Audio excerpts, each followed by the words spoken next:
Hello friends, ഇന്നത്തെ എപ്പിസോഡിൽ രാഘവൻ നായരെ സത്യഭാമ തടയുമ്പോൾ രാഘവൻ നായരോട് സത്യഭാമ അറിയിച്ചു, നമുക്ക് നിയമത്തിന്റെ വഴി തന്നെ പോകാം രാഘവേട്ട. ആ സമയത്ത് രോഹിത് പറഞ്ഞു, സത്യാമ്മയെ വിഷ്ണുപ്രിയയുടെ മാത്രം കാര്യമല്ല, നമ്മുടെ സ്ഥാപനങ്ങളിലെല്ലാം ഇപ്പോൾ റെയ്ഡ് നടക്കുകയാണ്. എല്ലാ സ്ഥാപനങ്ങളിലും ഇപ്പോൾ റെയ്ഡ് നടന്നുകൊണ്ടിരിക്കുന്നു. ചിട്ടിക്കമ്മയിലും നമ്മുടെ ഹോട്ടലിലും അങ്ങനെ നമ്മുടെ പണമിടപാട് സ്ഥാപനങ്ങളിലെല്ലാം തന്നെ ഇപ്പോൾ റെയ്ഡ് നടക്കുകയാണ്. എല്ലായിടത്തും ഒരുപോലെ ഇങ്ങനെ റെയ്ഡ് സംഭവിക്കുകയാണെങ്കിൽ അതിന് പിന്നിൽ ആരായിരിക്കും എന്ന് മനസ്സിലാവുന്നില്ലല്ലോ സത്യാമ്മേ എന്ന് ആശങ്കയുടെ രോഹിത് പറഞ്ഞതും സത്യഭാമ പറഞ്ഞു, എനിക്കെല്ലാം മനസ്സിലാവുന്നുണ്ട്, ഇതിന് പിന്നിൽ ആരാണെന്ന്. അവളാണ് ആ സുസ്മിത എന്ന് സത്യഭാമ അറിയിച്ചു. ഇപ്പൊ നമുക്ക് അവളോട് എതിരിടാൻ കഴിയുകയില്ലല്ലോ. അവളുടെ 6 വർഷത്തെ നമ്മളോടുള്ള പക അവളിപ്പോൾ പക പോക്കുകയാണ്. അത് നമുക്കിപ്പോൾ അവളെ ചെറുത്ത് നിൽക്കാൻ കഴിയില്ല. കാരണം അവളിപ്പോൾ സ്ഥലം മേയറാണ്. അതുകൊണ്ട് തന്നെ നമ്മളെ കൊണ്ട് കൂട്ടിയാ കൂടില്ല അവളോട് എതിരിടാൻ. നമ്മുടെ പക്ഷത്ത് അവളെ ചെറുത്ത് നിൽക്കാൻ പറ്റിയ ആളുകൾ ആരും തന്നെ ഇല്ല. അതുകൊണ്ട് തൽക്കാലം അവളോട് ഏറ്റുമുട്ടി തല കൊയ്ത് കളയുന്നതിനേക്കാൾ ഭേദം തൽക്കാലം തലകുനിച്ച് സാവകാശത്തിൽ അവളോട് നേരിടുന്നതാണ് ഭേദം. ഇപ്പോ നമ്മുടെ പക്ഷത്ത് അവൾക്കെതിരാൻ പറ്റിയ ആരും തന്നെ ഇല്ലല്ലോ. അതുകൊണ്ട് ഇനി നിയമം തന്നെ നമുക്കും ഏതെങ്കിലും വിധേന നിയമത്തിന്റെ പക്ഷത്ത് നിന്ന് എന്തെങ്കിലും ആനുകൂല്യമോ ഏതെങ്കിലും വിധേന നമ്മുടെ നീതിക്ക് നിരക്കുന്ന രീതിയിലുള്ള കാര്യങ്ങൾ നമ്മളുടെ ഭാഗത്തുണ്ട് എന്ന് മനസ്സിലാക്കി നിയമത്തിന്റെ വഴിയിൽ നേടിയെടുക്കാമെന്ന് മാത്രമേ ഇനി പറയാനാകൂ. അല്ലാതെ നമുക്കിനി അവളോട് എതിരിടാൻ കഴിയില്ല എന്ന് പറഞ്ഞു സത്യഭാമ ആകെ വിഷമത്തോടെ അവിടെ നിന്ന് പോകുമ്പോൾ രാഘവൻ നായർ അവിടെ ഇരിക്കുന്ന ആ കുടുംബ ചിത്രത്തിൽ മുഖം മറച്ചു വെച്ചിരിക്കുന്ന ആ പെൺകുട്ടിയെ തന്നെ നോക്കി രാഘവൻ നായർ വേദനയോടെ ഇരിക്കുന്നു. അപ്പോഴാണ് ശാലിനിയുടെ അരികിലേക്ക് അപ്രതീക്ഷിതമായി രാജീവ് സാറ് വന്നെത്തിയത്. രാജീവ് സാറിനോട് ശാലിനി ചോദിച്ചു, രാജീവ് സാറിനെ ഒരിക്കലും ഞാൻ പ്രതീക്ഷിച്ചില്ല, അത് മാത്രമല്ല സാറിനെ കണ്ടപ്പോൾ എനിക്ക് മനസ്സിലായതുമില്ല എന്ന് പറഞ്ഞു. ഉടനെ രാജീവ് സാറ് പറഞ്ഞു, അത് ശരിയാണ് ശാലിനി, 6 വർഷത്തെ മാറ്റമുണ്ടല്ലോ, അത് അത്ര പെട്ടെന്നൊന്നും മായ്ച്ചു കളയാൻ കഴിയുന്നതല്ലോ എന്ന് രാജീവ് സാർ ശാലിനിയോട് അറിയിച്ചു. ഞാൻ എൻ്റെ പഴയ കാല കഥകളെല്ലാം ഞാൻ മറന്ന് തുടങ്ങിയിരിക്കുകയായിരുന്നു എന്ന് ശാലിനി അറിയിച്ചതും രാജീവ് സാർ പറഞ്ഞു, എനിക്കറിയാം ശാലിനി ഇപ്പോ ദൈവത്തോട് അല്ലെങ്കിൽ ദൈവത്തെ പറ്റിക്കാനായി ശ്രമിക്കുകയാണെന്നും, എന്നാൽ പഴയ കഥാപാത്രങ്ങളെയെല്ലാം മറന്ന് പുതിയൊരു കഥാപാത്രമായി ജീവിക്കാൻ ആഗ്രഹിക്കുകയാണ് എന്നും കഴിഞ്ഞ ദിവസം കുറുപ്പ് സാറിനോട് ശാലിനി പറഞ്ഞതായിട്ട് ഞാൻ അറിഞ്ഞു. എന്നാൽ ആ പഴയ കഥാപാത്രങ്ങൾക്ക് അതിൽ നിന്ന് പോയ കഥാപാത്രം പുതിയൊരു ജീവിതം നയിക്കുന്നുണ്ടെങ്കിലും ആ കഥാപാത്രത്തെ കുറിച്ച് മറ്റു കഥാപാത്രങ്ങൾക്ക് അറിയാൻ ആഗ്രഹം ഉണ്ടാവുകയില്ലേ ശാലിനി എന്ന് ചോദിച്ചു. അത് കേട്ടതും ശാലിനി പറഞ്ഞു, രാജീവ് സാർ, ഞാൻ എൻ്റെ ആ പഴയ കഥ മറന്നു കഴിഞ്ഞിരുന്നു. എന്നാൽ അതിൽ നിന്ന് ഒരു കഥാപാത്രം ഒടുവിൽ എന്നെ തേടി വന്നു, കുറുപ്പ് സാറ്. ഇനി രാജീവ് സാറും എന്നെ പിന്നാലെ അല്ലെങ്കിൽ രാജീവ് സാറിനെ പോലെ മറ്റു കഥാപാത്രങ്ങൾ എന്റെ അരികിലേക്ക് വരുമെന്ന് ഞാൻ ഒരിക്കലും കരുതിയിരുന്നില്ല എന്ന് പറഞ്ഞു. ഉടനെ രാജീവ് സാറ് പറഞ്ഞു, എന്തായാലും ശാലിനിക്ക് അങ്ങനെ പെട്ടെന്ന് ആ പഴയ കഥാപാത്രങ്ങളെ ഉപേക്ഷിച്ച് പോകാനാകുമോ? ഞങ്ങൾക്ക് എനിക്കും ശാരിയയ്ക്കും ഇപ്പൊ ആകെ കോണ്ടാക്ട് ഉള്ളത് ശ്യാമ മാത്രമാണ്. ശ്യാമയ്ക്കും അറിയത്തില്ല ഇപ്പൊ ശാരദാമ്മയും അച്ഛനും എവിടെയാണെന്ന്. ശാലിനി പോയതിനു ശേഷം അവരെ കുറിച്ചും യാതൊരു വിവരവുമില്ല. ശ്യാമയ്ക്ക് പോലും അവരെ അറിയില്ല എന്ന് പറഞ്ഞതും ഉടനെ രാജു സാർ ചോദിച്ചു, അവരെവിടെയാണ്, ശാലിനിക്ക് എന്തെങ്കിലും അറിയുമോ? ഉടനെ ശാലിനി പറഞ്ഞു, അവർ രണ്ടുപേരും ഒരുമിച്ചുണ്ട് എന്ന് മാത്രം ശാലിനി മറുപടി നൽകി. അവരെവിടെയാണ് ശാലിനി എന്ന് ചോദിച്ചതും അറിയില്ല എന്ന് ശാലിനി മറുപടി നൽകി. അല്ല, ശാരദാമ്മയെ ശാലിനി കാണാറുണ്ടോ? എന്നാണ് ശാരദാമ്മയെ ശാലിനി കണ്ടത് എന്ന് ചോദിച്ചതും 6 വർഷങ്ങൾക്ക് മുൻപ് ഇത്രയും ഗ്യാപ്പോ എന്ന് രാജു സാർ അതിശയത്തോടെ ചോദിച്ചതും ശാലിനി പറഞ്ഞു, അതെ, അത് ഒരു വ്രതമാണെന്ന് കരുതിക്കോ. അല്ല, അവരിനി മടങ്ങി നാട്ടിലേക്ക് വരില്ലേ ശാലിനി എന്ന് ചോദിച്ചതും ഉടനെ അവരിപ്പോഴും ഒരുമിച്ചാണെന്ന് മറ്റുള്ളവർ അറിഞ്ഞാൽ പ്രശ്നങ്ങൾ ഉണ്ടാകുന്നു എന്ന് ഇപ്പോഴും ആ ഒരു ആശങ്ക ഉള്ളത് കൊണ്ടും അതേ പ്രശ്നങ്ങൾ നിലനിൽക്കുന്നത് കൊണ്ടും തന്നെ എന്ന് ശാലിനി മറുപടി നൽകിയതും ഉടനെ രാജീവ് സാർ ചോദിച്ചു, അപ്പോ ശാലിനി ഒരു തിരിച്ചുവരവില്ലേ? ഉടനെ ശാലിനി പറഞ്ഞു, ഞാൻ എന്തെങ്കിലും നാട്ടിലേക്ക് മടങ്ങിയെത്തിയാൽ തീർച്ചയായിട്ടും അച്ഛനും അമ്മയും മടങ്ങിയെത്തും. ഉടനെ ശാലിനി പറഞ്ഞു, അങ്ങനെ ഒരു തിരിച്ചുവരവ് ഉടനെ ഉണ്ടാവുകയില്ല എന്ന് ശാലിനി അറിയിക്കുമ്പോൾ രാജു സാർ ചോദിച്ചു, ശാലിനി, പഴയ കഥാപാത്രങ്ങൾ അതായത് മറ്റു കഥാപാത്രങ്ങളെ കുറിച്ച് ശാലിനിക്ക് അറിയാൻ താല്പര്യമില്ലെങ്കിലും വിഷ്ണു ഇപ്പോ ജയിലിലാണ്, അതറിയണ്ടേ എന്ന് ചോദിച്ചതും ശാലിനി പറഞ്ഞു, രാജീവ് സാർ, മറ്റെന്തെങ്കിലും സാറിന് പറയുവാനുണ്ടോ എന്ന് ചോദിച്ചതും രാജീവ് പറഞ്ഞു, ശരി, എനിക്ക് ഒരു യൂറോപ്യൻ ട്രിപ്പ് ഉണ്ട് അടുത്ത ദിവസം തന്നെ, അപ്പോ ഞാൻ ഇറങ്ങുവാം. പിന്നെ ശാലിനി ഇപ്പൊ പറഞ്ഞല്ലോ മറ്റു കഥാപാത്രങ്ങള് ശാലിനിയെ തേടി വരാതിരിക്കട്ടെ എന്ന്. എന്നാൽ ശാലിനി കരുതുന്ന പോലെ ദൈവത്തിന് മാത്രമല്ല ഇത് സാധിക്കുന്നത്.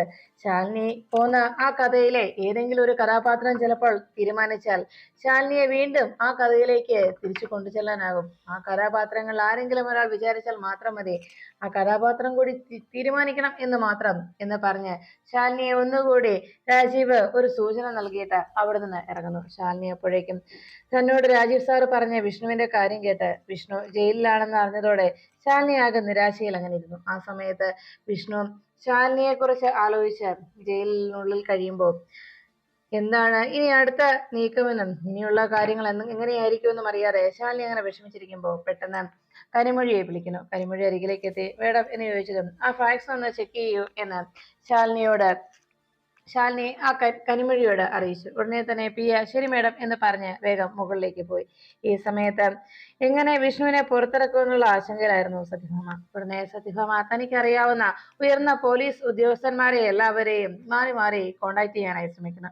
പലരെയും വിളിച്ച് അവരുടെ കോള് കണക്ട് ആകാതാവുകയും അവസാനം DGP സാറിന്റെ കോള് കണക്ട് ആയതോടെ കുറുപ്പും വേഗം തന്നെ പിള്ള പറഞ്ഞു ഞാൻ സത്യാമ്മയുടെ വീട്ടിൽ നിന്ന് സത്യാമ്മയ്ക്ക് കൊടുക്കാം എന്ന് പറഞ്ഞ് ഫോൺ സത്യഭാമയുടെ കയ്യിലേക്ക് കൊടുത്തതും ഉടനെ സത്യഭാമ കോൾ എടുത്ത് സംസാരിക്കാൻ തുടങ്ങുമ്പോഴേക്കും അയാളുടെ ശബ്ദം നിലച്ചു കഴിഞ്ഞു. എതിർപക്ഷത്തുനിന്ന് യാതൊരു മറുപടിയും കേൾക്കാറായതോടെ സത്യഭാമ പറഞ്ഞു എടോ ഒന്നും സംസാരിക്കുന്നില്ലല്ലോ എന്ന് പറഞ്ഞതും വീണ്ടും എന്നാ ഞാൻ ഒന്നുകൂടി നോക്കട്ടെ സത്യാമ്മേ എന്ന് പറഞ്ഞ് പിള്ള വീണ്ടും അതിലേക്ക് ഫോൺ വീണ്ടും വിളിക്കാൻ ശ്രമിക്കുമ്പോൾ പിള്ളാച്ചൻ കോളിൽ ശ്രമിച്ചത് ഉടനെ ആ നമ്പർ നിലവിലില്ല ഇപ്പോൾ ബിസി ആണെന്നുമായിട്ടുള്ള മറുപടി കേൾക്കാനിടയിൽ. അത് കേട്ടതോടെ ഉടനെ അവരുടെ ലാൻഡ് ഫോണിലേക്ക് ഒന്ന് വിളിച്ചു നോക്ക് പിള്ളേ എന്ന് സത്യഭാമ അറിയിച്ചു. ഉടനെ അദ്ദേഹത്തിന്റെ ലാൻഡ് ഫോണിലേക്ക് വിളിച്ചിട്ടും കോൾ ഒരാൾ എടുത്തു. ഉടനെ സത്യാമ്മ എടുത്തു കേട്ടോ എന്ന് പറഞ്ഞു. ഹലോ സത്യാമ്മയുടെ വീട്ടിൽ നിന്നാ എന്ന് പിള്ള മറുപടി നൽകിയത് ഉടനെ അയാൾ കോള് കട്ടാക്കുന്നു. ഉടനെ സത്യാമ്മ നിരാശയിലായി. രാഘവൻ നായരും പ്രതീക്ഷയോടെ കാത്തിരുന്നു. ഒന്നുകൂടെ വിളിച്ചു നോക്കാം സത്യാമ്മ എന്ന് പറഞ്ഞിട്ടും ഉടനെ രാഘവൻ നായർ പറഞ്ഞു ഭാമേ ഇപ്പൊ കണ്ടില്ലേ ഫോൺ സ്വിച്ച് ഓഫ് ആയതല്ല ആക്കുന്നതാണെന്നും ഫോൺ കട്ടാക്കുന്നതാണെന്നും ഭാമേ എത്ര പേരെയായി ഇതിനോടകം വിളിച്ചിരിക്കുന്നു ആരെങ്കിലും നമുക്ക് അനുകൂലമായിട്ടൊരു മറുപടിയോ ഒരു വാക്കോ പറഞ്ഞോ എന്ന് ചോദിച്ചതും സത്യഭാമ ആകെ ദേഷ്യത്തിലായി. എത്ര ഉന്നത ഉദ്യോഗസ്ഥന്മാരുണ്ടായിരുന്നു അവരെ എല്ലാവരെയും ഏതൊക്കെ സമയത്ത് എങ്ങനെയൊക്കെ അകമഴിഞ്ഞ് സഹായിച്ചിരുന്നു. എത്ര കെട്ട് നോട്ടുകളാണ് ഓരോന്നിനും നമ്മൾ പങ്കിട്ട് കൊടുത്തിട്ടുണ്ടായിരുന്നത്. അന്ന് സത്യാമ്മയെ അവരോരോരുത്തരും മാറി മാറി എല്ലാ ഫംഗ്ഷനും വിളിക്കുമായിരുന്നല്ലോ എന്ന് പറഞ്ഞു. ഉടനെ പിള്ള പറഞ്ഞു അല്ല സത്യാമ്മയെ നമുക്ക് മാത്യു ഫ്രാൻസിസിനെ ഒന്ന് വിളിച്ചാലോ എന്ന് ചോദിച്ചതും ഉടനെ രാഘവൻ നായർ പറഞ്ഞു അയാൾ കഴിഞ്ഞ ആഴ്ച റിട്ടയർ ആയില്ലേ. അത് കേട്ടതും പിള്ളാച്ചൻ അറിയിച്ചു അല്ല സാറേ നമുക്കൊന്ന് വിളിച്ചു നോക്കിയാലോ അദ്ദേഹം പറഞ്ഞാൽ കേൾക്കുന്ന ആരെങ്കിലും ഒക്കെ പോലീസ് ഡിപ്പാർട്ട്മെന്റിൽ ഉണ്ടാകുമല്ലോ ഉയർന്ന പദവിയിൽ.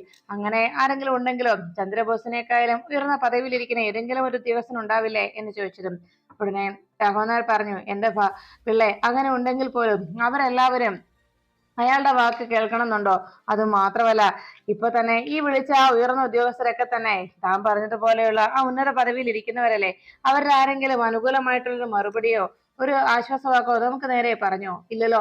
എന്തായാലും ഇപ്പോ റിട്ടയർ ആയ അയാൾക്ക് അതേ വില തന്നെയായിരിക്കും. സത്യത്തിൽ ഈ പോലീസ് ഡിപ്പാർട്ട്മെന്റിൽ റിട്ടയർ ആയതിനു ശേഷം ആ പഴയ ഉദ്യോഗസ്ഥരെ കാണുമ്പോൾ ഉയർന്ന ഉദ്യോഗസ്ഥനാണെങ്കിൽ പോലും യാതൊരു ബഹുമാനവും നൽകാതെ അവരോട് പെരുമാറുന്നത് ആ ഡിപ്പാർട്ട്മെന്റിലുള്ള പോലീസുകാർ തന്നെയാണോ? അക്കാര്യം താൻ മറക്കണ്ട എന്ന് രാഘവൻ നായർ ഓർമ്മിപ്പിച്ചു. അപ്പോഴേക്കും സത്യഭാമാകെ വിഷമത്തോടെ പറഞ്ഞു രാഘവേട്ട എത്ര എണ്ണത്തിന് നമ്മൾ കാശ് വാരിക്കോരി കൊടുത്തിട്ടുണ്ട്. അമ്മയുടെ ഷഷ്ടിപൂർത്തിയെന്നും മക്കളുടെ പിറന്നാളെന്നും അതുപോലെ അവരുടെ വിവാഹ വാർഷികമെന്നും ഒക്കെ പറഞ്ഞ് അതുപോലെ തന്നെ അടിയന്തരം അങ്ങനെയുള്ള എന്തെല്ലാം കാര്യങ്ങൾക്ക് പണം കൊടുത്ത് നമ്മൾക്ക് അകമഴിഞ്ഞ് സഹായിച്ചിട്ടുണ്ട്. എന്നാൽ അവരെല്ലാവരും നമ്മളെ കാത്തിരുന്ന് വിളിക്കും. സത്യാമ്മയുടെ ആശീർവാദവും സാന്നിധ്യം ഉണ്ടാകണമെന്നതായിരുന്നു എല്ലാവർക്കും നിർബന്ധം. കാരണം എന്താ അങ്ങനെ സത്യാമ്മ അവിടെ ഒന്ന് ചെന്നില്ലെങ്കിൽ പോലും സത്യാമ്മയുടെ ഒരു മേൽനോട്ടം ഉണ്ടായാൽ പിന്നെ കാര്യങ്ങളൊക്കെ അവരുടെ കയ്യിൽ നിന്ന് ഒരു രൂപ പോലും ചെലവില്ലാതെ എല്ലാ കാര്യങ്ങളും നടത്തിയെടുക്കാവല്ലോ. നന്ദിയില്ലാത്ത കൂട്ടങ്ങള് എന്ന് പറഞ്ഞ് സത്യഭാമ ദേഷ്യപ്പെട്ടങ്ങനെ ഇരിക്കുമ്പോ പിള്ളേച്ചൻ പറഞ്ഞു സത്യാമ്മേ ഇനിയിപ്പോ നമുക്ക് എന്താ ഒരു പോംവഴി? ഞാൻ ആലോചിച്ചിട്ട് ഒരു വഴി മാത്രമേ കാണുന്നുള്ളൂ എന്ന് പറഞ്ഞു. അത് മാത്രം എന്റെ ബുദ്ധിയിൽ തോന്നിയത് എന്ന് പറഞ്ഞപ്പോ ഉടനെ രാഘവൻ നായർ പറഞ്ഞു താൻ പറയടോ പിള്ളേ എന്തായാലും പറ. ഉടനെ പിള്ളാച്ചൻ പറഞ്ഞു അതെ ഇപ്പോ ആ സുസ്മിതയോട് നമുക്ക് ഒന്ന് സന്ധി സംഭാഷണത്തിന് ഒന്ന് രമ്യതയിൽ ഒന്ന് സംസാരിച്ചാലോ എന്ന് ചോദിച്ചപ്പോ സത്യഭാമ ദേഷ്യപ്പെട്ടു. പിള്ളേ താൻ എന്താണോ താൻ ഈ പറയുന്നത് എന്ന് ചോദിച്ചതും അല്ല ഇപ്പോഴത്തെ അവസ്ഥയിൽ സത്യാമ്മേ എന്ന് പറഞ്ഞതും സത്യഭാമ പറഞ്ഞു പിള്ളേ ഒരു കാര്യം ഞാൻ പറയാം. എന്തൊക്കെ സംഭവിച്ചെന്ന് പറഞ്ഞാലും ശരി ഇനി വലിയൊരു ഉരുൾപൊട്ടൽ ഉണ്ടായി ഈ സത്യഭാമയുടെ വീട് മണ്ണിനടിയിൽ പോയാലും ശരി ഇനി അതല്ല ഈ കുടുംബം ഒന്നാകെ മഴവെള്ളപ്പാച്ചിൽ ഒളിച്ചു പോയാലും ശരി, ഒരു കാര്യം ഞാൻ പറഞ്ഞേക്കാം, എത്ര കൊടുങ്കാറ്റ് ആഞ്ഞു വീശിയാലും ശരി, സുസ്മിതയുടെ മുന്നിൽ ഒരു കാരണവശാലും ഒന്നിനും വേണ്ടി ഈ സത്യഭാമ തല കുമ്പിടാൻ പോകുന്നില്ല. നീ അത് എത്രയൊക്കെ തിരിച്ചടികൾ സംഭവിച്ചാലും ഞാൻ അതിൽ നിന്ന് പിന്മാറുകയില്ല എന്ന് സത്യഭാമ പറയുമ്പോൾ ആകെ വിഷമത്തിലാകുന്നു രാഘവൻ നായർ. ഈ സമയത്ത് വിഷ്ണു ജയിലരികൾക്കുള്ളിൽ കിടന്ന് അമ്മയെക്കുറിച്ചും കുടുംബത്തെക്കുറിച്ചും ആലോചിച്ച് വിഷമിക്കുമ്പോൾ ശാലിനി വിഷ്ണു ജയിലിലാണെന്ന് അറിഞ്ഞതിന്റെ വേദനയിൽ എന്താണ് ഒരു പരിഹാരമെന്നും ഇനിയും ആ പഴയ ജീവിതത്തിലേക്ക് മടങ്ങി പോകണോ വേണ്ടയോ എന്നതിന് ഒരു തീരുമാനത്തിലെത്താൻ കഴിയാതെ ശാലിനിയും ആലോചനയിൽ മുഴുകുന്നു. അപ്പോഴാണ് സത്യഭാമ രാഘവൻ നായരോട് അറിയിച്ചത്, രാഘവേട്ട, ഇനി എന്തൊക്കെ സംഭവിച്ചാലും ശരി, സത്യഭാമ ഒരു കാരണവശാലും സുസ്മിതയ്ക്ക് മുന്നിൽ തല കുലിക്കാൻ പോകുന്നില്ല, അതാരും പ്രതീക്ഷിക്കേണ്ട. അപ്പോഴേക്കും അവിടേക്ക് അർജുൻ എത്തി. എന്തായി മോനെ, വിഷ്ണുവിനെ ഏതെങ്കിലും മജിസ്ട്രേറ്റിന് മുന്നിൽ ഹാജരാക്കിയോ എന്ന് ചോദിച്ചതും വിഷമത്തോടെ അർജുൻ പറഞ്ഞു, ഇല്ല സത്യാമ്മേ, അവരിതുവരെ വിഷ്ണുവിനെ ഒരു മജിസ്ട്രേറ്റിന് മുന്നിലും ഹാജരാക്കിയിട്ടില്ല. അത് മാത്രമല്ല സത്യാമ്മേ, മറ്റൊരു ബാഡ് ന്യൂസ് കൂടിയുണ്ട്. നമ്മുടെ സ്ഥാപനങ്ങൾ എല്ലായിടത്തും റെയ്ഡ് നടന്ന പോലെ തന്നെ നമ്മുടെ കുടുംബത്തിലുള്ള എല്ലാവരുടെയും പേഴ്സണൽ അക്കൗണ്ട് വരെ അവർ ഫ്രീസ് ചെയ്തിരിക്കുകയാണ്. ഇപ്പോ പേഴ്സണൽ ആവശ്യത്തിന് പോലും നമുക്ക് പണം എടുക്കാൻ കഴിയാത്ത അവസ്ഥയിലാണ് സത്യാമ്മേ എന്ന് പറഞ്ഞു. ആകെ സങ്കടപ്പെട്ട് അങ്ങനെ ഇരിക്കുമ്പോൾ ഉടനെ പിള്ളാച്ചൻ ചോദിച്ചു, ഇപ്പോഴത്തെ സാഹചര്യത്തിൽ നമ്മുടെ കമ്പനികളെല്ലാം റെയ്ഡ് ചെയ്തു, അതിനുശേഷം നമ്മുടെ എല്ലാം പേഴ്സണൽ അക്കൗണ്ട് കൂടി ഫ്രീസ് ചെയ്താൽ എന്ത് സംഭവിക്കും എന്ന് ചോദിച്ചതോടെ സത്യഭാമ ആകെ തകർന്നങ്ങനെ ഇരുന്നു. ഉടനെ രാഘവൻ നായർ സത്യഭാമയുടെ വിഷമം കണ്ടതും രാഘവൻ നായർ പറഞ്ഞു, ഭാമേ, താൻ ടെൻഷൻ ആവാതെ, എല്ലാം ശരിയാകുമോ എന്ന് പറഞ്ഞപ്പോ സത്യഭാമ പറഞ്ഞു, ഇല്ല രാഘവേട്ട, തകർന്നു, എല്ലാം തകർന്നു, നമ്മുടെ കുടുംബം തകർന്നടിയുകയാണ്. ഇനി ഇതിൽ നിന്ന് ഒരു തിരിച്ചുകയറ്റം ഉണ്ടാകുമെന്ന് തോന്നുന്നില്ല രാഘവേട്ട. നമ്മളെ നാല് പാടിൽ നിന്നും പരിഞ്ഞു മുറുക്കി കഴിഞ്ഞു. ഇനിയിപ്പോ നമുക്ക് തല ഉയർത്തി നിൽക്കാനാവില്ലല്ലോ എന്ന് പറഞ്ഞ് സത്യഭാമ ആകെ വിഷമിച്ചങ്ങനെ ഇരിക്കുമ്പോൾ രാഘവൻ നായർ അരികിലേക്ക് എത്തിയിട്ട് പറഞ്ഞു, ഭാമേ, അധർമ്മത്തിന് വിജയമുണ്ടാകുമ്പോ, ധർമ്മത്തിന് മേൽ അധർമ്മം വിജയം കൈവരിക്കുമ്പോ ആ അധർമ്മത്തെ ഇല്ലാതാക്കുവാനായി സ്വയം ഞാൻ അവതരിക്കും എന്ന് ഭഗവാൻ പറഞ്ഞിട്ടുണ്ട്. അതുപോലെ തന്നെ ഒരു അവതാരപ്പിറവി തീർച്ചയായിട്ടും ഉണ്ടാകും, വരും, സ്വയം അവതരിക്കുക തന്നെ ചെയ്യും എന്ന് രാഘവൻ നായർ വളരെ ആവേശത്തോടെ പറഞ്ഞു. അതാരായിരിക്കുമെന്നറിയാതെ അങ്ങനെ ആശങ്കയിൽ എല്ലാവരും നോക്കുമ്പോൾ അന്ന് വിഷ്ണു ശാലിനിക്ക് സമ്മാനിച്ച ആ പെൻ ശാലിനി കയ്യിലെടുക്കുന്നു. ആ പേന കൊണ്ട് ശാലിനി ആ രജിസ്റ്ററിൽ സൈൻ ചെയ്തു, ശാലിനി വിഷ്ണു എന്ന പേരിൽ. അങ്ങനെ സത്യഭാമയുടെ തകർച്ചയ്ക്ക് എല്ലാത്തിനും കാരണക്കാരിയായ സുസ്മിതയ്ക്ക് തിരിച്ചടി നൽകാനായി ശാലിനി മടങ്ങിയെത്തുമെന്നുള്ള ഉത്തമ വിശ്വാസത്തിൽ രാഘവൻ നായർ സത്യഭാമയ്ക്ക് ധൈര്യം പകർന്നു നൽകുമ്പോൾ ചന്ദ്രബോസ് സുസ്മിതയുടെ ഫോണിലേക്ക് വിളിച്ചു. സുസ്മിത കോൾ എടുത്ത് എന്താ ചിറ്റപ്പ എന്ന് ചോദിച്ചതും ചന്ദ്രബോസ് പറഞ്ഞു, എടി മോളെ, ഒരു ബാഡ് ന്യൂസ് ഉണ്ടല്ലോ എന്ന് പറഞ്ഞു. ഒരു കുഴപ്പമുണ്ടായി, നമ്മുടെ ജോൺ എബ്രഹാം ഉണ്ടല്ലോ, അയാൾ തെറിച്ചു. അത് കേട്ടതോടെ സുസ്മിത ചോദിച്ചു, എന്താ എന്താ ചിറ്റപ്പൻ പറഞ്ഞു, എനിക്കൊന്നും മനസ്സിലാവുന്നില്ല, ചിറ്റപ്പൻ കാര്യം തെളിച്ചു പറ. എടി വേറൊന്നുമല്ല, ആ ജോൺ എബ്രഹാമിനെ അഴിമതി കേസിൽ സസ്പെൻഡ് ചെയ്തിരിക്കുകയാണ്. ഇപ്പോ വിജിലൻസും മറ്റ് എല്ലാ ഏജൻസികളും ഇപ്പൊ തന്നെ അയാളെ ചോദ്യം ചെയ്യുകയും അയാളുടെ അക്കൗണ്ടുകളെല്ലാം ചെക്ക് ചെയ്തുകൊണ്ടും ഇരിക്കുകയാണ് എന്ന് ചന്ദ്രബോസ് പറഞ്ഞത് കേട്ട് സുസ്മിത ചോദിച്ചു, അല്ല അപ്പൊ നമ്മുടെ 3 കോടിയോ എന്ന് ചോദിച്ചപ്പോ ചന്ദ്രബോസ് പറഞ്ഞു, ആ അത് തന്നെയാണ് അയാളെ വെള്ളത്തിൽ ചാടിച്ചത്. തൽക്കാലം അല്ലറ ചില്ലറ കൈക്കൂലി വാങ്ങിച്ച് അയാൾ വളരെ ഗംഭീരമായിട്ട് അങ്ങനെ അഴിമതി നടത്തി ഭരണം കാഴ്ചവെച്ച് മുന്നോട്ട് പോയപ്പോഴല്ലേ നീ ആ 3 കോടി കൊണ്ട് അയാളുടെ അണ്ണാക്കിലേക്ക് ഇട്ടുകൊടുത്തത്, അത് തന്നെയാണ് കുഴപ്പത്തിലായത് എന്ന് പറഞ്ഞു. അത് കേട്ടതോടെ സുസ്മിത പറഞ്ഞു, അല്ല ആ 3 കോടിയോ, അതെങ്ങനെയാ ചിറ്റപ്പോ, എന്താ പ്രശ്നം എന്ന് ചോദിച്ചിട്ടും, അതെ, നീ ആ 3 കോടി കൊടുത്തില്ലേ, പെട്ടെന്ന് അയാളുടെ അക്കൗണ്ടിൽ ഇത്രയും വലിയൊരു തുക വന്നതാണ് എല്ലാവർക്കും സംശയമായത്. അതുകൊണ്ട് തന്നെ അയാളുടെ അക്കൗണ്ട് എല്ലാം പരിശോധിച്ചുകൊണ്ടിരിക്കുകയാണ് എന്ന് പറഞ്ഞപ്പോ സുസ്മിത പറഞ്ഞു, ഓ ഭാഗ്യം, തൽക്കാലം നമ്മളെ പണം അയച്ചു കൊടുത്തിരിക്കുന്നത് അയാളുടെ വൈഫിന്റെ അക്കൗണ്ടിലേക്കല്ലേ എന്ന് ചോദിച്ചു. അതാടി പെണ്ണെ പ്രശ്നമായത് എന്ന് ചന്ദ്രബോസ് പറഞ്ഞു. എടി ബെസ്റ്റ്, നീ ഇതുവരെ പത്രോ TV ഒന്നും കണ്ടില്ലേ, ന്യൂസ് ഒക്കെ ഒന്ന് വെച്ച് നോക്ക്, നീ ഈ ലോകത്തെങ്ങും അല്ലേ എന്നൊക്കെ ചന്ദ്രബോസ് ചോദിച്ചു. അതെ, അതൊക്കെ അവിടെ ഇരിക്കട്ടെ, ഇപ്പൊ എനിക്കാകെ സംശയം തോന്നുന്നു ഇതിന് പിന്നിൽ ഒത്തു നടന്നിട്ടുണ്ട് എന്ന് തന്നെയാണ്. നീ ഇന്ന് 3 കോടി രൂപ അയാൾക്ക് നൽകിയത് ആരും ഒറ്റ കൊടുത്തിട്ടുണ്ട്. വിജിലൻസിനും മറ്റു ഏജൻസിക്കും ഒക്കെ കൃത്യമായി അവർക്ക് മെയിൽ ചെന്നിട്ടുണ്ടായിരുന്നു അയാളുടെ പേരിൽ. അത് മാത്രമല്ല കോടതിയിൽ റിട്ടും സമർപ്പിച്ചിട്ടുണ്ടെന്ന് അറിയാൻ കഴിഞ്ഞത് എന്ന് അറിയിച്ചു. ഇതെല്ലാം കേട്ടതോടെ അപ്പോ അയാളുടെ IAS പദവിയോ ഇനിയിപ്പോ എന്ത് ചെയ്യും എന്ന് ചോദിച്ചു. എടി അതല്ല ഞാൻ ഇത്ര നേരം പറഞ്ഞത്, അതെല്ലാം പോയി എന്ന് ചന്ദ്രബോസ് അറിയിച്ചു. അത് കേട്ടതോടെ ഇനിയിപ്പോ എന്ത് ചെയ്യും ചിറ്റപ്പ, ഇതെങ്ങനെ സംഭവിച്ചു എന്ന് ചോദിച്ചതും, എടി പാളയത്തിൽ തന്നെയാണ് പടയുള്ളത്, എനിക്ക് സംശയം വേറെ ആരെയുമല്ല നിന്റെ ഭർത്താവില്ലേ എന്ന് പറഞ്ഞതും, ആര്, ജഗദീപോ എന്ന് ചോദിച്ചു സുസ്മിത. അതെ, നിന്റെ ജഗദീപ് തന്നെ. നീ മര്യാദയ്ക്ക് എത്രയും വേഗം അവനെ നിന്റെ തലയിൽ നിന്ന് ഒഴിച്ചു വിട്ടു, അതാണ് നിനക്ക് നല്ലത്. അല്ലെങ്കിലുണ്ടല്ലോ അവൻ ചെയ്തു കൂട്ടുന്നത് എന്തൊക്കെയാണ് പറയാൻ കഴിയില്ല. ഇതിലും വലിയ പ്രശ്നത്തിലായിരിക്കും നീ ചെന്ന് പെടാൻ പോകുന്നത്. പിന്നെ ഒരു കാര്യം ഞാൻ പറയാം, അവൻ മാത്രമാണെന്ന് എനിക്ക് തോന്നുന്നില്ല, ഇതിന് പിന്നിൽ വലിയൊരു മാസ്റ്റർ ബ്രെയിൻ കൂടിയുണ്ട്, അത് തീർച്ചയാണ് എന്നറിയിച്ചു.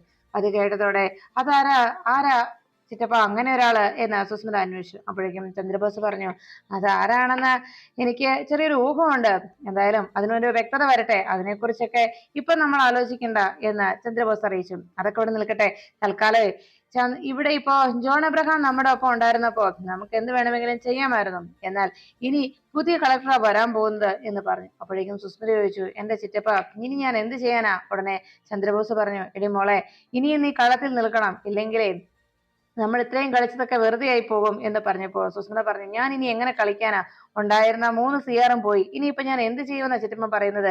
ഇനി പെണ്ണെ, ഞാൻ എല്ലാം നിനക്ക് ഇങ്ങനെ സ്പൂണിൽ കോരി തരുന്നത് പോലെ എല്ലാം നിന്റെ വായിലോട്ട് വെച്ച് തരണമെന്നാണ് പറയുന്നത് എന്ന് ചോദിച്ചതും, ചിറ്റപ്പ എനിക്കിപ്പോ കാര്യം മനസ്സിലായി എന്ന് സുസ്മിത അറിയിച്ചു.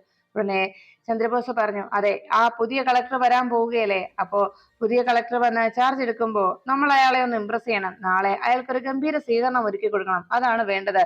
നമ്മൾ പറയുന്ന കൂടെ നമ്മുടെ ഇഷ്ടത്തിനൊത്ത് നിൽക്കുന്ന ഒരു കളക്ടറാക്കി മാറ്റിയെടുക്കണം അയാളെ, അതിനു വേണ്ട കാര്യമാണ് നീ ചെയ്യേണ്ടത്, മനസ്സിലായോ എന്ന് ചോദിച്ചതും സുസ്മിത പറഞ്ഞു, ശരി ചിറ്റപ്പ, നാളെ കളക്ടറേറ്റിൽ ഗംഭീര സ്വീകരണം തന്നെ നമുക്ക് ഒരുക്കാം എന്ന് പറയുമ്പോ, എന്നാ ശരി, ഇനി വരുന്ന ആളുടെ കയ്യിൽ ഇരിക്കുന്ന ഇനിയുള്ള നമ്മുടെ കാര്യങ്ങൾ. എന്തായാലും ഇപ്പോ ജഗദീപിനെ പോലെ ഒരാളെ ഉപയോഗിച്ച് നിയമവും മറ്റു കാര്യങ്ങളും കൃത്യമായി അറിയാവുന്ന ഒരേ ഒരാൾ മാത്രമാണ് ഇപ്പോ ഇങ്ങനെ ഒരു നീക്കം നടത്തിയിരിക്കുന്നത്, അത് വേറെ ആളാകാൻ സാധ്യതയില്ല, അത് അവൾ തന്നെയാണ് എന്ന് ചന്ദ്രബോസ് സുസ്മിതയുടെ ഫോൺ കട്ടായതിനു ശേഷം ശാലിനിയെ കുറിച്ച് അങ്ങനെ ആലോചിച്ചു. ഈ സമയത്ത് പുതിയ കളക്ടറെ ചാർജ് എടുക്കുന്നതിന് വേണ്ടി കളക്ടറേറ്റിലേക്ക് പോലീസിന്റെ അകമ്പടിയോടെ കാറിൽ വന്നുകൊണ്ടിരിക്കുന്നു.